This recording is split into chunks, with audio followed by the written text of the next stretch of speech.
Hello, hello. Welcome to the Quantum Success Show. I'm Christy Whitman, where you can get your information and inspiration to create what you desire. So today on the show, I have one of my mentors, one of my energetic healing mentors. She's an amazing woman, amazing friend. Her name is Jennifer Hough. So Jennifer is a best-selling author, seer, and lover of life. She made a traumatic transition in her 30s from working for a multinational corporation doing forecasts and negotiations, which I cannot imagine you doing, to seeing life, people in the world as energy holograph. She now travels the world acting as a conduit for those who seek the ability to fully live out their purpose with clarity and confidence. Why? Because it became clear that we are ready as human beings to be free, to expand our compassion and fully enjoy our lives instead of living out of fear and control.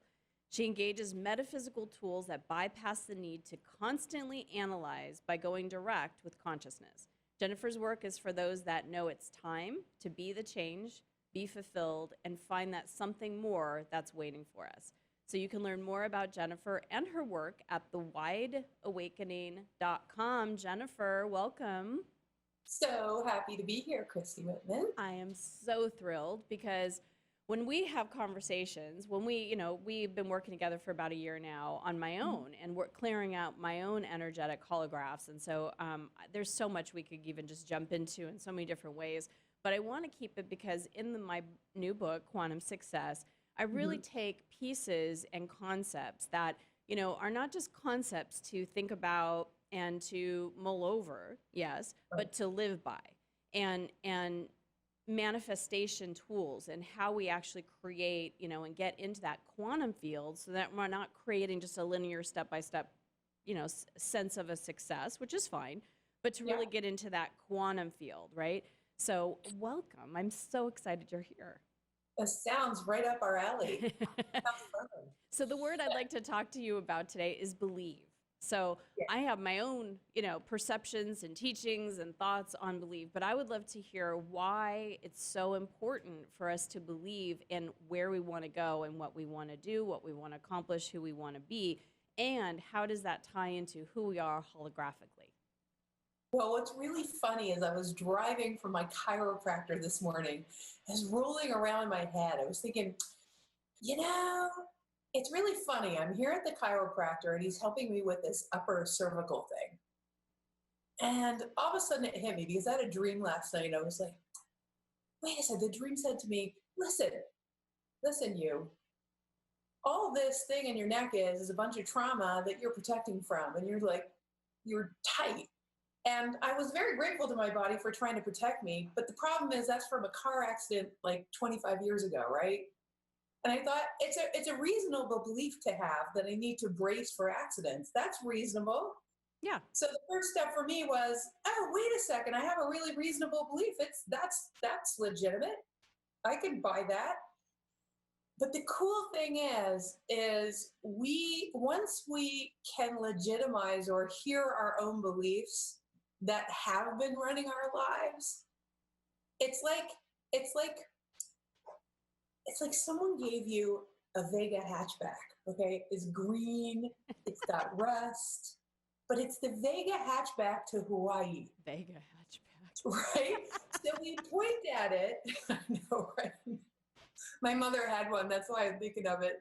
We used to drive to summer camp in this rusted out Vega hatchback. It was amazing.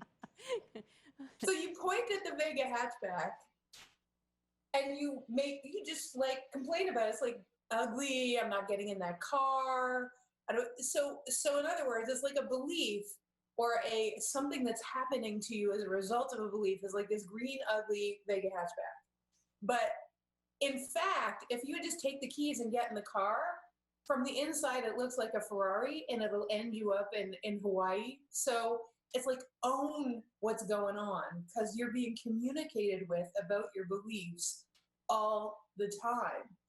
Because the results in your life are a direct connection. There's no do not pass go. If you want to see where your beliefs are at, just look at the results, right? So you got to change the belief, but you got to get in the car of the beliefs you have. You can't avoid them. You can't.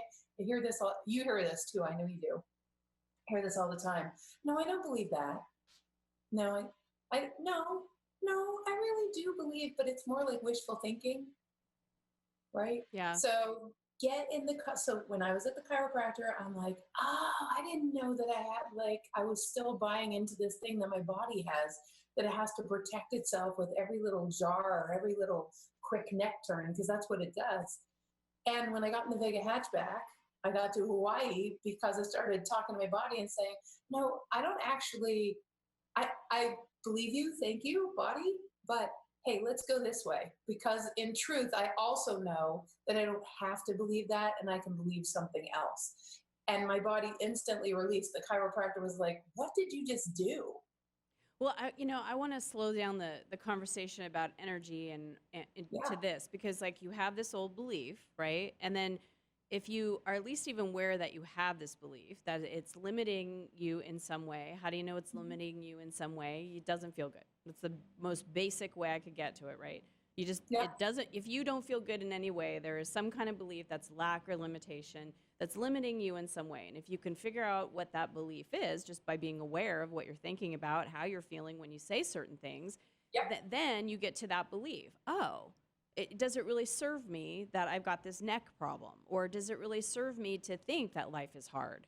Or does it really serve me to, think that I've got to work so hard and at the end, it's not going to be worth it anyway? I mean, does that kind of thinking serve you? No. So what would be a better thought?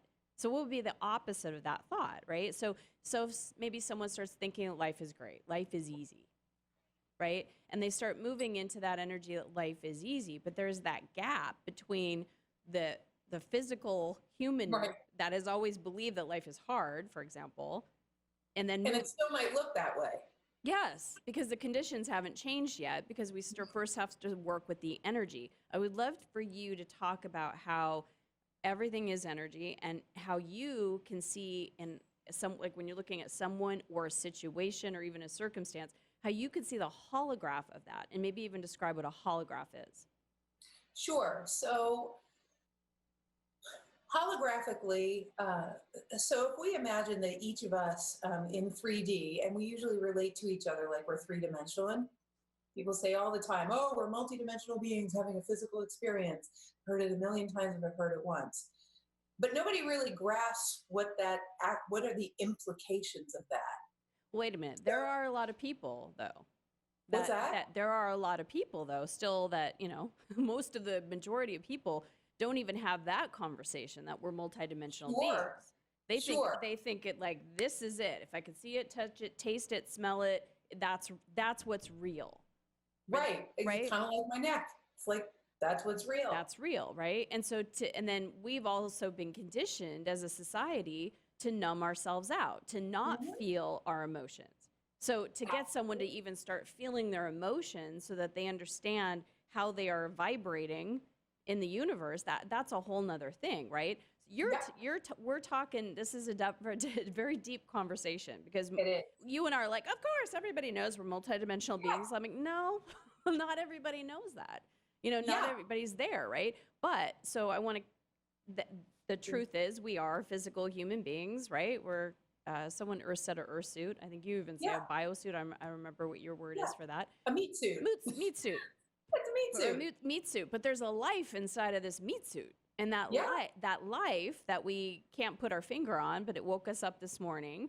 It's the part of us that beats our heart, that allows us to take breath. I mean, if it didn't have the life in me, my body would be like on the floor, lifeless, So we're talking about that part of us going up into multi-dimensions. So we're leaving the physical realm to have a energetic, high realm conversation. So I just wanted to prepare everybody for Preface it. Yeah. It's basically you're giving them a warning. We're going to a different place here. Yeah, because we're going to go somewhere else. But what I want to do is build a bridge, Christy, because this really isn't woo-woo. Like, I love to build bridges from science to what people might consider woo-woo. For me, this is all very scientific. Now, how I came at it was very woo-woo looking. I started getting weekend dreams. I started being able to see that people were much more these energy beings than they were. Like the physical being is just an excuse for the energy being to pour through. So that's the very simplistic way of doing it. But if we were going to describe it scientifically, it would look something like this. So we know that we're all made of molecules, right? I think we can all agree on that. Cells are made of molecules. Molecules are made of atoms. Atoms are made of protons, neutrons, and electrons. Everyone can see them under a microscope. It's not that hard. Even we could go to quantum physics. We could look at quarks and all sorts of particles under a quantum microscope, et cetera, et cetera. However, the space between the atoms, the space between the neutrons, the electrons, the protons, comprises, now just keep remembering, it's kind of like one of these non sequiturs. It's like, oh yeah, I'm cells. Oh yeah, I'm molecules. Oh yeah, I'm atoms. And everyone gets it until the point that I say, but what about the space between everything? And then I say, depending on which physicist you talk to, either 65% or 93% of the space that we're made up of, just feel this. It's crazy, really, when you start to conceptualize it, is pure possibility. It's what scientists call dark matter. So dark matter, they call it dark matter because they don't know what it is. But I'm going to describe it differently. I'm going to say, because when I look at people holographically is seeing, instead of with my eyes, I'm seeing with my cells. So it's like see, feel, hearing with my cells. And I get a grasp on the entire future trajectory of someone's life based on the choices they make, and the entire past trajectory of their lifetimes, by the way, based on choices that they've made. And I can see all the things that are calling them forward based on the skill set and the genius that they have, and how the choices that they make are incongruent. And it occurs to me like an energetic discomfort in my body. And I start to be able to see what it is. Now you might say, oh my God, that's so weird. That's very woo-woo. But what I'm doing right now is actually building a bridge between that conversation and the science of it, right? So holographically, what happens is that 90-something% of all it is, that is made up of pure possibility. That's the language I'm going to use instead of dark matter. It hasn't landed yet. So listen really closely. You want pure potential. I love that word, pure potential. It's literally pure potential. It hasn't landed in 3D. So it hasn't been focused upon. It hasn't been idealized. It hasn't been imagined in the mind of a creator consciousness. Which is so. When you start to study physics, you start to see, there's so many studies now, but the original study was really interesting because it was about firing photons at a wall with 2 slots in it. And what they saw was when the scientists weren't in the room, basically the photons sprayed the photons would go through the 2 slots and spray the room. Oh. So the particles of light were everywhere. But wow. The instant the scientists came in, their belief systems actually directed those photon packages of light. And what happened was they would go through the 2 slots and they would hit the wall in straight lines because those are our expectations. If you fired a tennis ball through 2 slots in the wall and you painted all the tennis balls red, they would hit the wall on the other side of the slots in 2 straight lines. So amazing. Scientists, regardless of what they think, have expectations. So they notice that our belief systems actually affect that pure potential that hasn't landed in matter yet. So I love that you're saying this because I had one of those moments. Of course I did, because consciousness is so perfect and amazing. As I was literally walking up was having 2 experiences. I was walking up to the studio this morning. First of all, there's like a bank, there's an investment, and I can see people as they're driving up, they're like about to get out of their car to go to work. They're like, and I'm in the high. I'm like, I'm excited. This is what I do. I get to do this, right? I get to have a conversation with you, a high level conversation. I get to see Rob and Ed. I get to be having this amazing information. I get to receive it, but also, hoping that it makes a difference in people's lives. And so I'm on purpose. So I'm in like this great mood walking in, and I'm watching everybody around me, and they're just like their life force is just gone. And there is like, oh, it's Tuesday, you know, it's like, and then it's like as the week goes by, right, people start to wake up. It's Friday, right? Friday, Saturday, and then they get back in that Sunday thing again because this work thing. And I was just noticing that it's like I love what I do. I'm so grateful. But this was what my other experience was.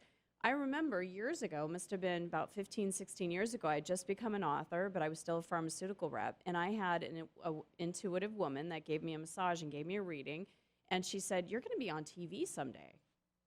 You're going to be on TV. And in my mind at that time, I'd already written my first book, but I was like, what, like a news anchor or something? Like I had no belief or possibility that this would have happened.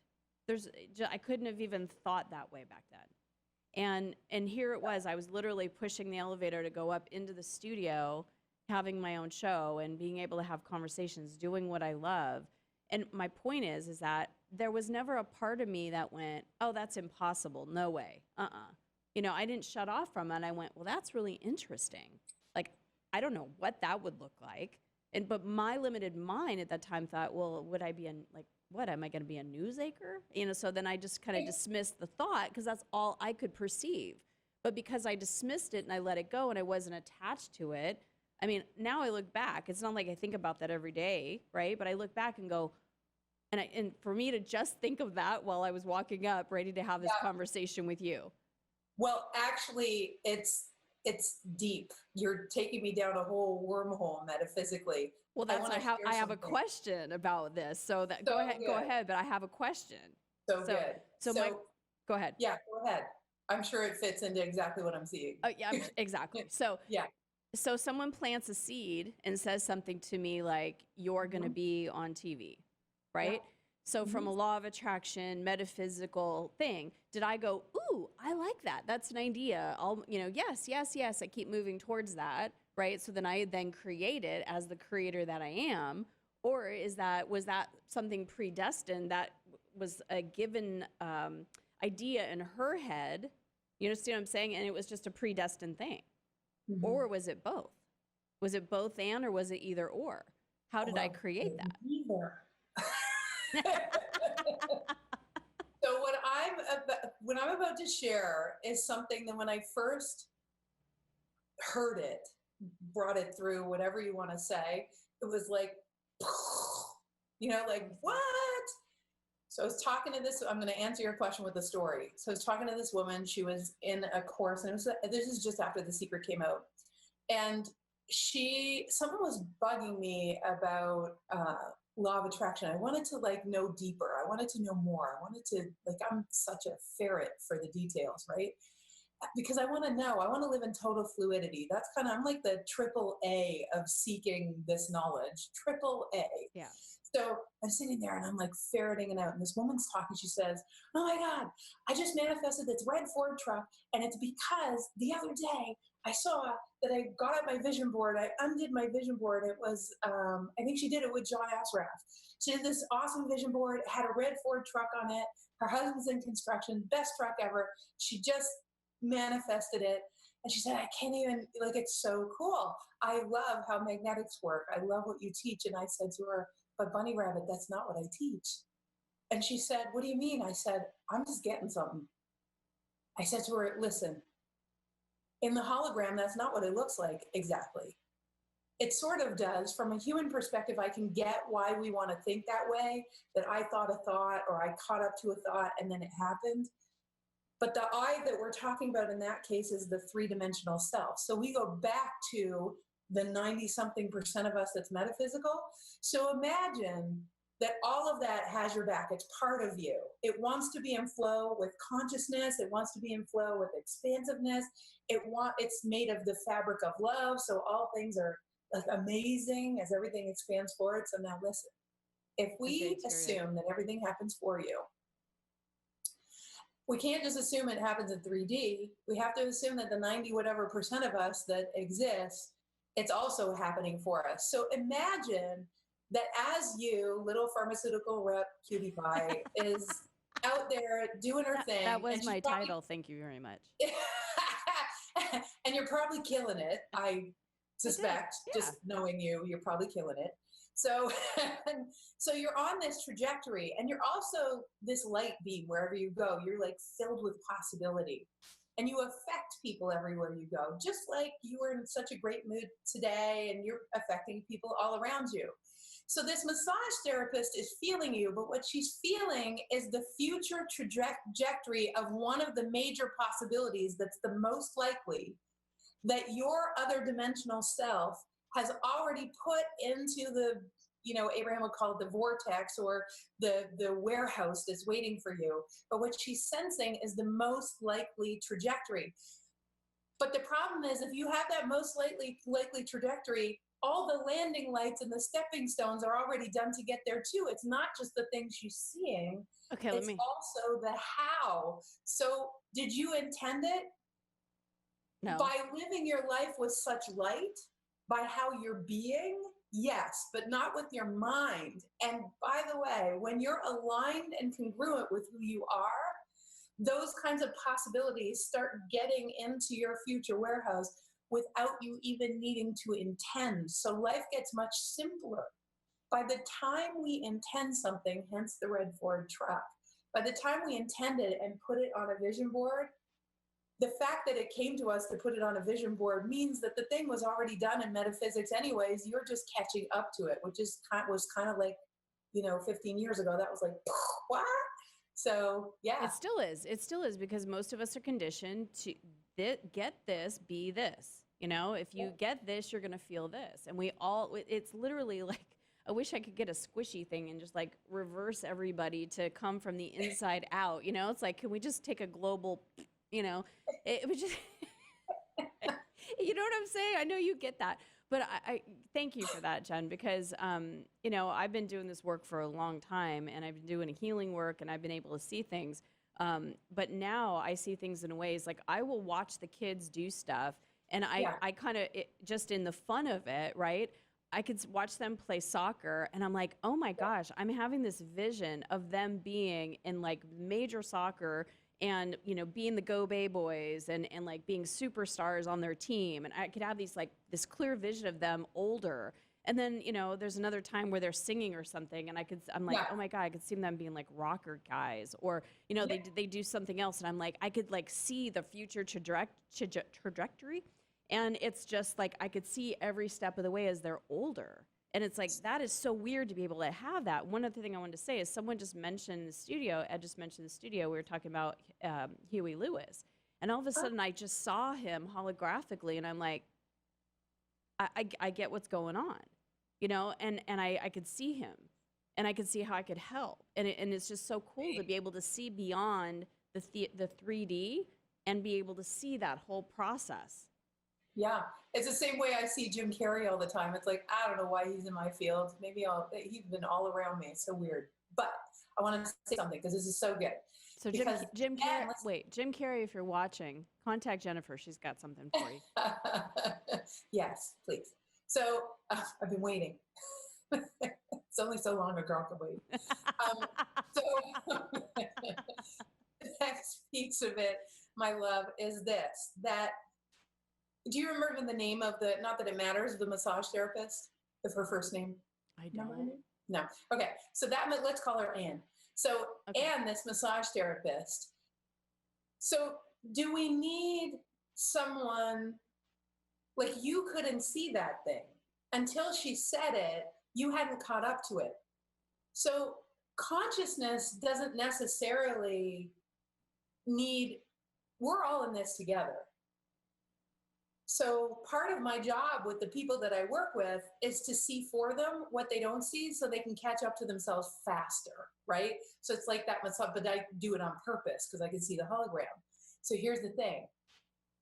We are living magnets for that future trajectory. The thing that would be the most fulfilling, the greatest light bomb, the hugest expression of all of our skill sets and everything we've learned in this lifetime and other lifetimes. That future trajectory is calling us, whether we've intended it or caught up to it or not. But these earth angels who see us and reflect back to us those deeper truths are people that are also on, they're part of your magnetics. We're all connected in a grid, in that place where 90 or more % of us is pure potential. So in the land of pure potential, as the vortex of creation is happening out there and landing, what happens is there are communications that transcend the physical body. And if you don't hear it and you're being stubborn or you're being attached or whatever, you just need a little like tweak to the left or a tweak to the right, those people will find you and they'll just drop a little light bomb on you and you'll be like, oh, that feels good. I have no idea what you're talking about. But and all you needed to do is just open to the possibility. You didn't say no. So you just open to the possibility. That's all consciousness needed to get you here. So someone asked, I love that you said that. I didn't say no, because someone asked me that, why have you, what do you think is the biggest reason for your success in an interview? And I said, well, I have theories about alignment and momentum, but the biggest thing for me is I just kept saying yes. I kept saying yes to what was most important, and I never took my focus off that. And that's to have more awareness of who I am and my curiosity of, wow, okay, so there's these things called molecules and atoms, and and it sets up as subatomic particles and gets into a grid, and it actually manifests as a physical reality here. It's like, it's crazy, that whole scientific setup from something to come from literally nothing, just energy, just air, vibration, frequency, and then to be able to see it. I mean, all of this microphone was someone's idea one time, in someone's head. And this table, this desk, which has no substance. Zoom. Has no three-dimensional substance. I mean, to have this type of, you're in North Carolina, I'm in Scottsdale, Arizona. It's like to be able to have this technology, to be able to have these interviews and these kind of conversations, that was a thought in somebody's head. And it materialized into something. So it's not woo-woo, it's scientific, how literally things become things. And how we, as the creators, get to be the catalyst for that dark matter or non-physical to become physical. Mm-hmm. One of the things you said, though, is really important. And I remember when I was, again, driving in my car, maybe the chiropractor helped me. I got more blood flow. I don't know what. But he was talking about, I actually shared with him that thought that I had. And he went, I want to talk more about this. And I thought, there's me being congruent with me. I can't help myself. I just have to build bridges wherever I go. But here's the thing about that. So we can have beliefs. Beliefs are great. And some might say that beliefs are just thoughts you think over time and then you have a belief. But there's an important ingredient to all this. Sing it, sister. If the thoughts you think are not congruent with the trajectory you're on, a lot of people start thinking thoughts and buying into belief systems that actually are not in the flow of the trajectory that they're on. And they try to force themselves to be something they're not. And you might think, why would you go against the flow of all of consciousness when consciousness is happening for you? Well, the reason you would do that is because there's a piece of everyone, just like my neck, that wants to be safe. It wants to be safe. And it perceives that if you won the lottery, I'm going to line up my belief. I have a friend that did this for, I'm talking a decade, was lining up her beliefs to win the lottery. Okay? She just wanted to win the lottery. She just knew that it was possible. But the issue is it wasn't in her trajectory to win the lottery because she's a freaking genius. And money was an excellent motivator for her. Like, it's a great measurement tool for her to know how aligned she is. And she would never understand what it is to be aligned unless she went on the journey with money, because money is significant for her, clearly. So that was a thing for her. It didn't serve. Also, the lessons she would get along the way would be the very lessons she would pay forward that would cause her to be fulfilled as a human being. And if she didn't go on that journey, so so this is for all of you. Wow. Trying to win the lottery. But you have to understand that if something isn't happening, it's because it isn't in the flow with the greater trajectory of why you said, even before you embodied, that you wanted to come here and be alive and be a creator. So if it's not in alignment with that, I mean, she could eventually eventually align to it. Let's talk about that, because what would have happened? I want to really make this clear and concrete for everybody. So if say she just wins the lottery, she's probably going to go sit on a lawn chair in an island and, drink pina coladas and, kind of retire and not give her gifts, not do her skill set, the purpose that she came here. And so for her to have to earn money, what she had to do is she was required to use her gifts, her skill set. And in doing that, because it's, I love this conversation because it's about money, which I love money conversation.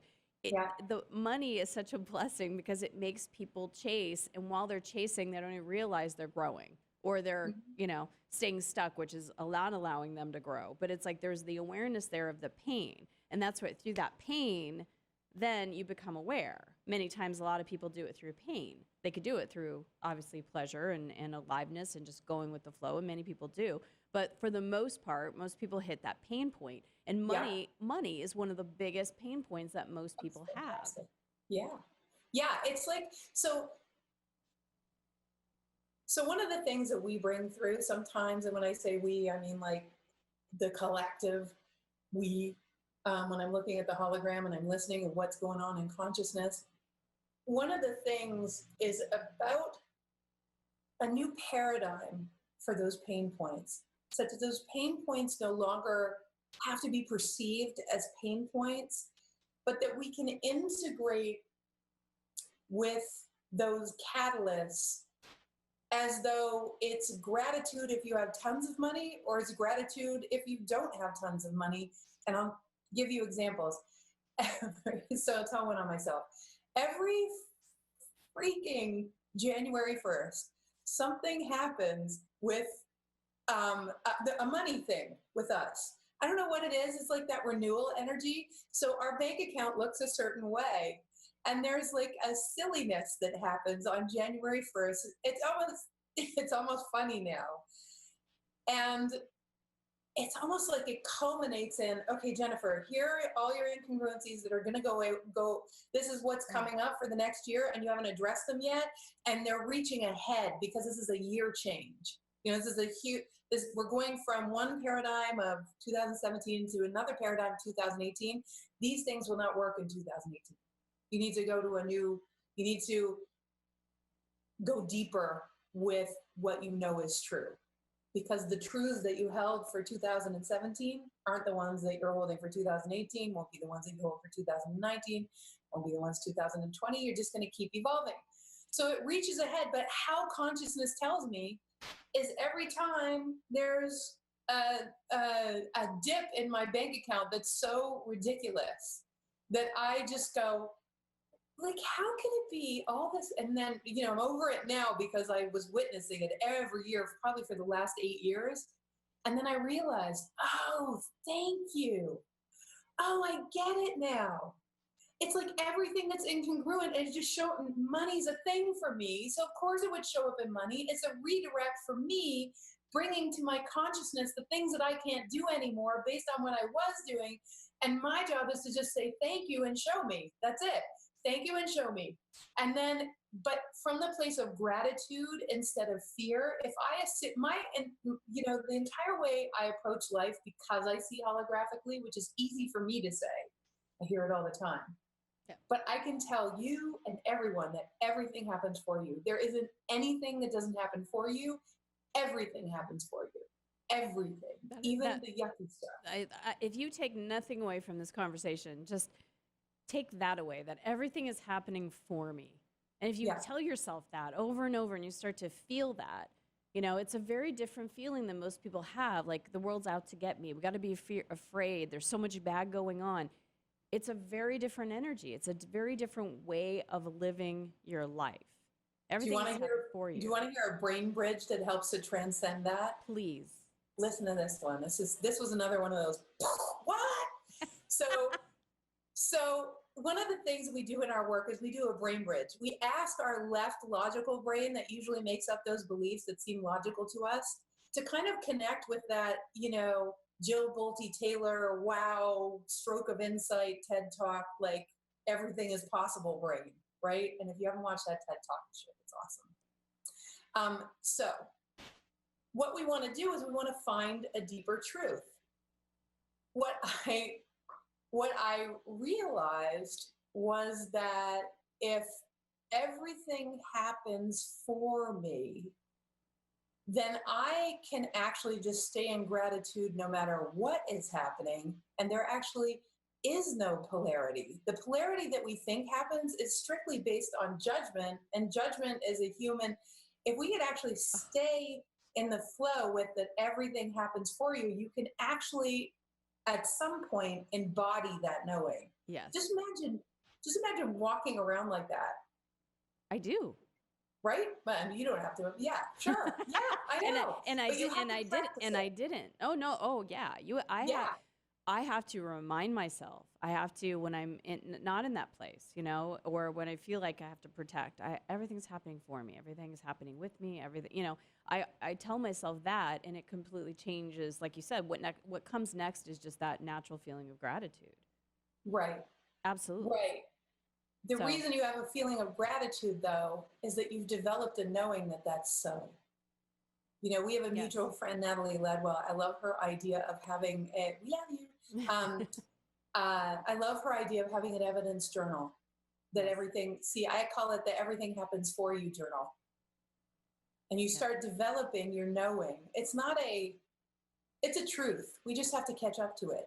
So there's a huge difference between a universal truth and a belief. Yes. A universal truth is something that when you think it, you feel expanded. So in other words, if we say the words, there isn't anything that happens that doesn't happen for you. It's either redirecting you or it's affirming you. In the Course in Miracles, it says this is either an act of love or a cry for love. There's different ways of saying it. But everything is happening so that we can either get more clarity or affirm the clarity we already have. Period. Even in your love life, the person is either the one or they're the clarifying one. Period. They're the one or they're the clarifying one.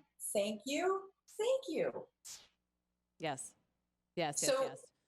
As we hear that, we could say at first it might start as a belief, but the feeling inside when you know it's a universal truth, which you're going to transcend the belief paradigm at some point and go into, no, I just know that's true. Yes. But how you know it's a universal truth is the cells start to release and you start to feel expanded. And how you know something is baloney is because your cells start to contract. Like if I said, not everything happens for you, just some things you're just powerless and they're going to happen to you and you're a victim. You can feel your whole body go like this. Yes. And the reason you feel your body go like this is not because you're afraid. It's not because it's the universe gave you feelings, consciousness, God, whatever you call it, gave you feelings in order to measure the truth or untruth of something. Oh, say that again. No, say that again, because you said it in a way that's so different than Abraham says it. Say that again.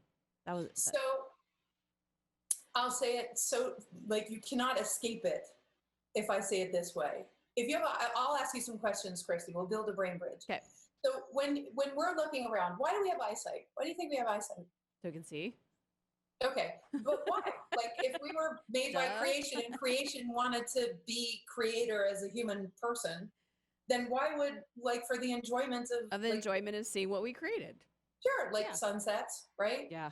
But what else? Like what if a Mack truck was coming down the street and you're about to step onto it? Kind of important. Yeah. Right? Yeah. So you're either seeing beauty and expanding or you're seeing something coming that would keep you from seeing beauty and you're like, oh, I'm not going to step on the street. Now, if you look at any sense, we could say the same thing. So If you smell stuff, you're either smelling a fire, get out of the house, or you're smelling baking cookies and you go towards the oven. Or Maxim farting in the back seat of a car. Oh, that's so bad. Oh, That's bad, wrong. really Yeah, bad it's though. not So, good. anyway, sorry, flowers, Yeah, cookies. it's wrong. It's wrong. So that's one of the things I don't understand about creation. Why did they make that? I don't know how you can make something so cute that smells so bad, but that's my Right? question. Yeah, go ahead. Anyway, okay. So we digress. So you taste things. You can taste when something's off. You can taste when something's delicious. So imagine that we have these sensory experiences. Well, people don't perceive feelings as the same thing, but they are exactly the same as every other sense. Why? Unless you think that consciousness makes mistakes. Okay? Right. Infinite wisdom makes mistakes. Then we're in big trouble. But if we're going to go under the presumption that consciousness doesn't make any mistakes, like basically it's in its perfection all the time, then feelings are just another sense. Some people might say the sixth sense, but I'm talking about feelings. I'm not talking about, you don't have to be intuitive to do this. Right. So mad, glad, sad, happy, those are feelings. If you want to measure the universal truthness of any thought that you're having, any belief system that you're going towards, any judgment you're having of yourself, which is when I like to use it with my clients the most, how you know the judgment is off is because you will contract, just like the truck coming down the street and you get off the street. What you're measuring, not with your eyes, but with your feelings, is you're measuring whether this action is in alignment, this thought action is in alignment for you or not. And the universe would never leave you hanging. I mean, the universe is living consciousness, God, creation, whatever you want to call it, is living through you as a human. And all it wants to do is expand upon itself in this joyful, incredible journey. So, of course, it's going to give you a way to measure whether the thought you're thinking is in alignment with your greatest life or not. So, what it gave us is feelings, but that's not how we operate with feelings. How we operate with feelings is, oh my God, I feel really depressed. You feel really depressed because you're saying to yourself that I'm powerless over my life, which is an untruth. And if you measure that untruth, it's not true. So now, instead of, oh, I'm depressed, now I have no power over my depression, and it goes down that grease line, slippery slope to hell. But the truth is, and by the way, I'm not by any stretch saying, I understand depression, been there, got the t-shirt, totally understand. But when we go, and sometimes it takes work to get to the place that I'm talking about. Mm-hmm. But let's say we're really like frustrated with something. Angry. Why is it happening that way? How come it's not working? And it's, oh.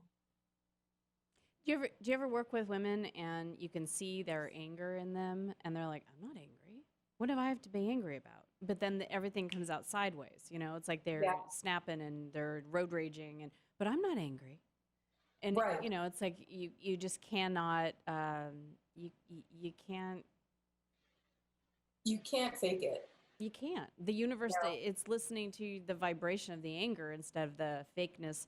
W. Ford used to say that whipped cream on poop is still poop. Yeah, it's like I always say it's like lipstick on a pig or, icing on a mud pie. It's like deal with what's there, but consider that your feelings are a measurement tool. Yes. Your feelings allow you to measure the beliefs and the thoughts that you're having as to whether those thoughts and beliefs are in alignment or not, which I got to tell you, the beauty of this is, that's a tool I use every time I'm working with someone. I can feel whether something, that's what I'm actually doing. Mm-hmm. I'm measuring what I'm seeing against, is this their truth or is this, I can feel it in my body, whether it expands or contracts. And I'm so good at it after practicing it with thousands of people, it just like happens instantly. But it doesn't matter where you are in the spectrum, right? As you start to not be a victim of your feelings and you start to use them for what they are, you start to take your power back. It's so powerful. Absolutely. Absolutely. Jen, we could be going and going and going and talking more about it. And there's more I want to talk about beliefs, so we'll have to have you back. But thank you so much for being here. I mean, if you take away one thing today, just take away that life is happening for you. Consciousness is happening for you. You are supported. And the way you find out if you're in alignment with that or not is you check in with your feelings. If you're feeling bad, you're not in that aligned space that your non-physical that's pouring through you is in. So, Jen, thank you. Any final words that you want to say to everybody? Just, I think the biggest thing is people, this is the only work. The only work is to keep remembering ourselves little by little, and it takes practice. And I highly recommend that you do not do it alone, and you use tools like Christy's book, and you do whatever will support you, because the only job is to remember and to remember that life is happening for you. So do the work, and it takes practice. It took practice for me. I know it took practice for Christy. It's taking practice still, so it's like a muscle. So you still have to go to the gym every day for this. Yes. Yeah. But as we wrap up, I just want to say, I find it gets easier because I remember in the beginning, I had to meditate and I had to do it a lot and I had to change my thoughts and I had to really, it was like my whole world got toppled upside down, and becoming aware of thoughts. I was like constantly working on myself. And now I don't do that anymore. Sometimes I'll go days without meditating and I still feel like I'm in that aligned space. And then when I remember, it's like, oh yeah, I get even more expanded, but I don't have to put in as much work because it's now my way of being. Yeah, it's embodiment. You become the walking meditation. And the thing is, if you allow yourself to be grateful for every level that you've come, it makes it easier. It makes the journey so enjoyable. Then you share it with others and you pass it on, and then you're living your piece of the puzzle, heaven on earth, and all is right with the world. And it is a journey, and I wouldn't have it any other way. Me either. Thank you so much, Jennifer. I'm so grateful that you're in my life, and thank you for being on the show. Thank you. Thank you so much. Let us know what you're taking away. Leave us a comment and let us know what shifted for you. There's so much energy in this space together, and there's so much information and wisdom and love and power that came through. I'd love to hear what your nugget was that you're taking away. Have an amazing week, everyone.